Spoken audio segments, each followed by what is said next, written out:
د ریاضي زده کړې د یوټیوب چینل درنو مینوالو السلام علیکم. هیله ده چې جوړ او روغ به وئ.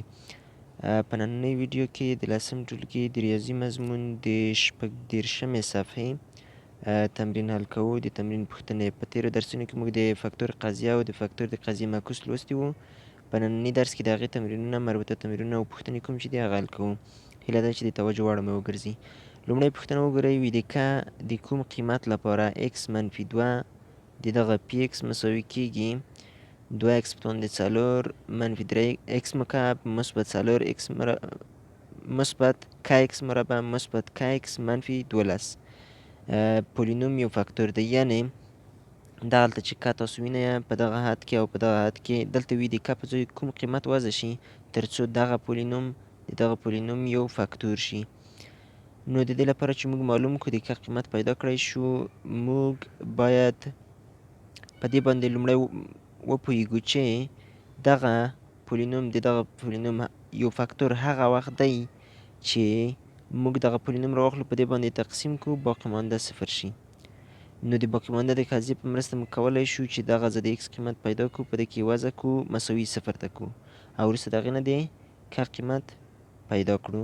نو که موږ دلته وګورو د x قیمت چې له دې ځایه پیدا کړو x منفي 2 مساوي دی صفر ته، نو x به مساوي شي 2 چې د مساواتو دې طرف ته راوړو مثبت 2 به شي، نو د x قیمت 2 دی. دغه 2 راخلم په دغه پولینوم کې وضع کړم د x په ځای، بیا مساوي صفر ته کړم او د کا قیمت په لاس راشي. نو تاسو ښه ورته متوجه اوسئ چې څنګه موږ کولی شو د کا قیمت پیدا کړو. نو پولینوم ما چې پی ایکس مساوي کیږي 2x په 4 منفي x مکعب مثبت 4x مربع وبخښئ مثبت kx مربع مثبت kx منفي 12 او فاکتور هم را کړی و x منفي 2. معلوم کړئ چې که دغه یو فاکتور وي تاسو د کا قیمت پیدا کړئ. سمه ده چې په دغه دوه حدو کې ده. نو موږ څه کوو؟ موږ لکه څنګه مې چې مخکې وویل د x قیمت پیدا کوو لومړی. نو د x قیمت چې پیدا کوو x قیمت مې پیدا کړ 2 و، دغه 2 رااخلم دلته د x په ځای وضع کړم، یعنې پی 2 پیدا کړم، بیا مساوي صفر ته کړم. پی 2 به مساوي شي 2 ضرب د x په 4 دی، زه 2 په 4 لیکم منفي 2 په 3 هر چېرته چې x دی په ځای زه 2 وضع کوم. 2 مربع مثبت k ضرب د 2 منفي 12 مساوي صفر ته، ځکه باقي مانده باید صفر شي. صحیح ده؟ نو وبخښئ دغه باید پی 2 ولیکل شي، ځکه د x په ځای مو 2 وضع کړل. سمه ده؟ پی 2 دا باید مساوي صفر ته شي. پی 2 په حقیقت کې باقي مانده دی، آر دی. صحیح ده؟ پی 2 یعنې آر یا باقي مانده ریمننټ. نو موږ اوس دغه ساده کوو، په نتیجه کې به د کا قیمت موږ ته په لاس راشي. په نتیجه کې مساوي کیږي، دلته وګورئ 2 دی او 2 په 4 2 په 4 14 کیږي، 2 ضرب د 14 22 منفي 2 مکعب 8 مثبت 2 مربع 4 ضرب د کا 4 کا مثبت کا ضرب د 2 2 کا منفي 12 هم خپله مساوي صفر ته. نو دا که اوس موږ غواړو ساده کړو، وګورئ منفي 8 منفي 12 کیږي منفي 20 منفي 20 او مثبت 22 مثبت 12. سمه ده؟ مثبت 12 چې مثبت علامه لیکل ضرور هم نه دي، نو 12 لیکم. دلته وګورئ مثبت 4 کا مثبت 2 کا کیږي مثبت 6 کا مساوي صفر ته. 12 مساواتو دې طرف ته اړوم، علامه یې تغییر کیږي منفي 12 کیږي. 6 کا مساوي دی منفي 12 ته. د دې لپاره چې د کا قیمت پیدا کړل شي د کا ذرې باید له منځه یوسم. 8 په 6 تقسیموم، 6 له 6 سره اختصار کیږي، کا مساوي کیږي منفي 12 تقسیم د 6 1 ضرب د 6 6 2 ضرب د 6 12. نو قیمت په لاس راځي د کا منفي 2.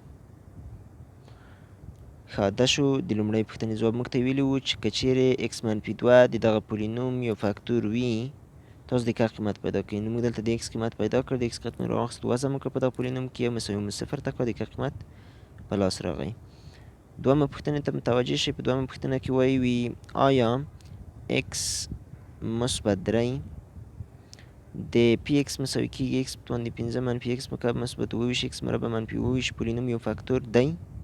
تاسو معلوم کړئ. د لومړۍ پوښتنې په څېر دی، فقط فرق یې دا دی چې هغلته یې د کار قیمت غوښتی او دلته یوازې ویلي چې آیا دغه فاکتور دی که نه. د دې لپاره چې معلوم کړو چې فاکتور دی که نه، نو موږ په تېرو درسو کې په تېرو ویډیو کې مې تشریح کړي وو چې موږ دلته د x قیمت پیدا کوو، د x قیمت منفي 3 کېږي، دغه منفي 3 رااخلو، په دغه کې وضع کوو. که چیرې 0 شو، نتیجه 0 شوه، فاکتور یې دی که نه، نو فاکتور یې نه دی. یعنې یو پولینوم د یو بل پولینوم فاکتور هغه وخت دی کله چې موږ باقیمانده هغه لومړی پولینوم په دویم پولینوم باندې وویشو، باقیمانده یې 0 شي. نو ورته وګورئ پولینوم یې راکړی وي پی ایکس مساوي کېږي x په توان د 15 منفي x مکعب مثبت 28 x مربع منفي 28،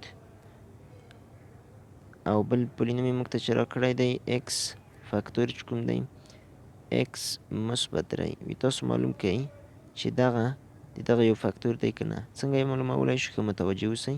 د x قیمت له دې ځایه پیدا کوو، د x قیمت پیدا کول مو زده دي، منفي 3 کېږي. دغه منفي 3 رااخلم، دلته یې وضع کړم، که 0 شو فاکتور یې دی که نه، نو نه دی. نو پی یې منفي 3 مساوي کېږي منفي 3 په توان د 15 منفي 3 مکعب مثبت 28 ضرب د منفي 3 مربع او منفي 28. پی منفي 3 مساوي کېږي منفي 3 په توان د 15 کېږي منفي 243 منفي داخل د قوس کې 3 چې مکعب کو، علامه منفي، علامه هم ورسره مکعب کېږي، منفي ضرب د منفي ضرب د منفي کېږي منفي، یعنې منفي 3 ضرب د 3 ضرب د 3 کېږي 28 مثبت 28 خپله منفي 3 چې مکعب کو مثبت 9 او منفي 28 هم خپله. پی منفي 3 مساوي کېږي، دلته یو څه نور ساده کوو، بیا جمع تفریق او په نتیجه کې بیا حاصل په لاس راځي. منفي 243 خپله ته وګورئ، منفي ضرب د منفي کېږي مثبت 28 مثبت 28 ضرب د مثبت 9 کېږي مثبت 243 او دغه منفي 28 هم خپله لیکم. پی منفي 3 مساوي کېږي، دلته تاسو ښه ورته متوجه اوسئ، منفي 243 دلته لرو او منفي 243 دلته مثبت 243. نو دا مختلف علامه دي تفریق کېږي چې تفریق کې 0 کېږي. مثبت 28 منفي 28 تفریق کېږي 0، نو نتیجه یې 0 شوه. چې نتیجه یې 0 شوه، دا په دې معنا چې دغه x مثبت 3 د دغه پولینوم یو فاکتور دی. درېیمې پوښتنې ته متوجه شوي، د فاکتور د قضیې په مرسته وښایاست چې x مثبت 7 د دغه پولینوم یو فاکتور دی او یا فاکتور یې نه دی. نو هماغسې د تېر پوښتنې په څېر دی، موږ دلته د x قیمت پیدا کوو چې x قیمت مساوي کېږي منفي 7 ته، بیا دغه منفي 7 رااخلو، په دغه کې وضع کوو د x په ځای. نو که چیرې نتیجه 0 شوه فاکتور یې دی، او که نتیجه 0 نه شوه فاکتور یې نه دی. تاسو دغه خپله حل کړئ تر څو درته تمرین شي. زه به حاصل یا هغه حل به درته ولیکم. نو د دې حل چې دی، هو دغه د دغه پولینوم یو فاکتور دی، ځکه موږ چې دلته د x قیمت لاسته راوړو منفي 7 او په دې کې وضع کوو، حاصل یې 0 کېږي. نو تاسو یې وګورئ، وضع یې کوئ پکې چې رښتیا هم 0 کېږي او که نه. څلورمې پوښتنې ته وګورئ، وي د ویش د عملیې د سرته رسولو پرته د ویش عملیه وي سرته مه رسوئ، خو تاسو ووایئ چې y منفي 7 د دغه پولینوم یو فاکتور دی که نه دی. نو دا هم د تېرې پوښتنې په څېر دی، دلته د y قیمت پیدا کوو، د y قیمت کېږي 7 صحیح ده. y منفي 7 چې مساوي 0 ته کوو، 7 ښي طرف ته واړوو، نو قیمت یې کېږي د y مثبت 7. دغه مثبت 7 به په دغه کې وضع کوو. نو د قیمت وضع کول په پولینوم کې موږ په لومړیو درسونو د 10م ټولګي د ریاضي مضمون په لومړیو درسونو کې لوستي دي، څنګه موږ کولی شو یو قیمت په یو پولینوم کې وضع کړو. نو دا ډېره اسانه ده، دا باید حتما ستاسو زده وي. دغه هم وضع کوئ، وګورئ چې رښتیا چې دغه پولینوم x منفي اوه د دغه پولینوم فاکتور دی که نه. نو حل به زه درته ووایم، نور یې کار تاسو کړی یم. موږ که چیرې دغه اوه راواخلو په دغه پولینوم کې وضع کړو، نو حاصل موږ ته په لاس راځي -2680 چې دا صفر نه دی. نو چې صفر نه شو بیا دا په دې معنا چې دغه y منفي اوه د دغه پولینوم فاکتور نه دی. نو فاکتور یې نه دی.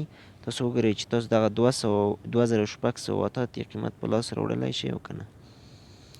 پنځمې پوښتنې ته وګورئ، وښایاست چې آیا m مثبت 1/2 د دغه پولینوم چې پی ایکس مساوي کېږي 2m مربع مثبت 4m منفي 2 دی د پولینوم یو فاکتور دی که نه. بیا هم د تېرو پوښتنو په څېر دلته د m قیمت پیدا کوو -1/2 د -1/2 راغلو، په دغه کې وضع کوو او نتیجه په لاس راځي. که چیرې صفر وه نتیجه فاکتوري دی او که نه نو نه دی. نو نتیجه چې د دې نه په لاس راشي تاسو یې وضع کړئ، پکې وګورئ چې دغه نتیجه لاسته راوړی شي که نه. نتیجه موږ ته په لاس رسي -2 چې دا د صفر سره مخالف دی، یعنې صفر نه دی. نو دغه m مثبت 1/2 د دغه پولینوم فاکتور هم نه دی. وګورئ تاسو یې وضع کړئ چې همدغه قیمت لاسته راوړلی شي او که نه. شپږمه پوښتنې ته متوجه شئ. شپږمه پوښتنه وایي x مکعب مثبت x مربع منفي لس x مثبت 8 پولینوم د فاکتور د قضیې په مرسته تجزیه کړئ. دغه پوښتنه یو څه اندازه اوږده ده، نو د دې لپاره چې ویډیو اوږده نه شي، نو د نن لپاره همدومره بس کوو. دغه پوښتنې نه به وروسته دغه نورې پوښتنې په بله ویډیو کې تشریح شي او په بله ویډیو کې به حل شي. له توجه مو یوه نړۍ مننه. د الله په امان.